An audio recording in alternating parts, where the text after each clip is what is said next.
All right, let's look at our ellipse function now. So there's lots of parameters here, right? We have our center xy, we've got an x radius and a y radius.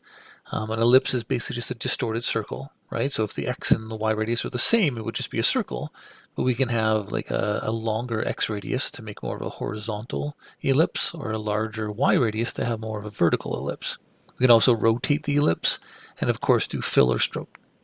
Okay, so let's go back here and let's again just look at the basics of how to draw an ellipse. And again, JavaScript does have a built-in. We can do this begin path, and there is a context.ellipse.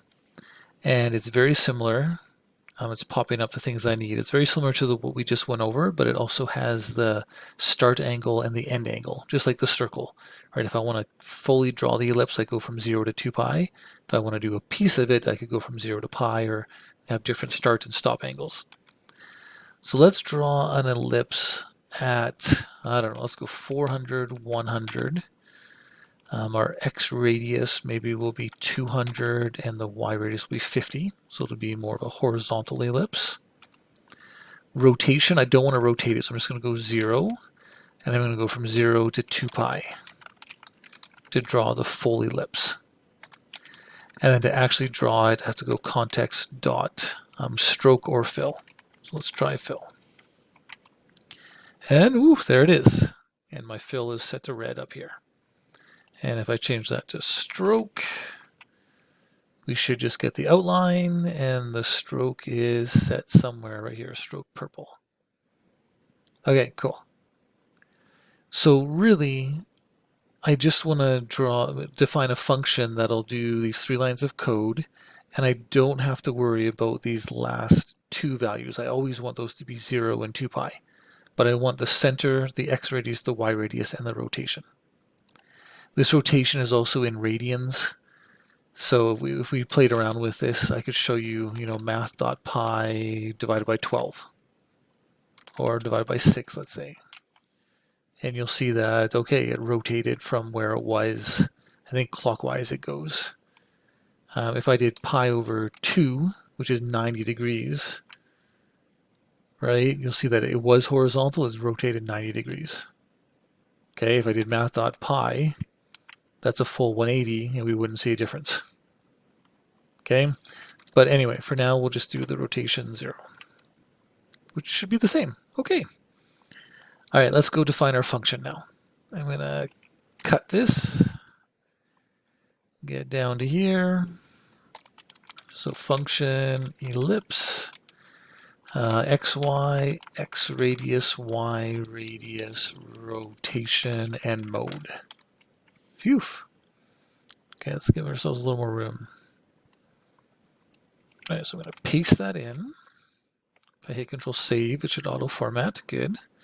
So this was my x and my y, right? My center.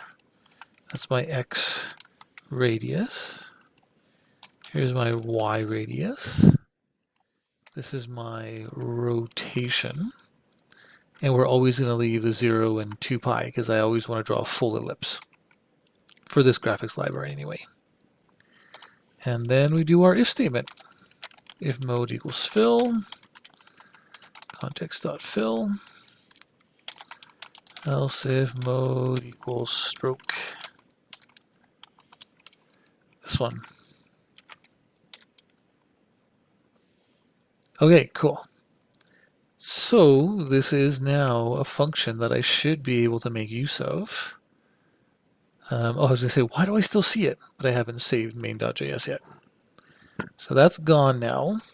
So let's see if we can use this. So I just need to go, well, let's do this first. Let's go fill green. And I'm going to go ellipse at 700, 100, an x radius of 10, a y radius of 80, and a rotation of 0. And then I need the mode, which is going to be fill. And there it is. Yay. Okay. And then I could go stroke. Let's go with an orange. Maybe I can go a line width of 5 and then draw an ellipse. Maybe I'll do one down here. So let's go 700, 500, width of 150, height of 25, rotation of 0, and mode stroke. Dun, dun, dun, dun. Okay, cool. And that, sorry, excuse me, the line width should change, right? If I do a 2, yeah, it's thinner. Okay, awesome. Okay, so that's doing an ellipse. So it's not that bad to draw an ellipse, right? We just had that extra stuff there, the begin path, but this really cleans it up, right? Like it just stroke, line width, ellipse, done. Okay. All right, this library is going to be awesome. We're going to be able to use this to make some really cool stuff. I have dreams about making like a gaming library too with like collision detection and click detection functions. We'll get there. First, let's keep going with this. We've got 2 more left, the image and image clip. Okay, hope this is making sense. Take care, and we'll see you in the next video.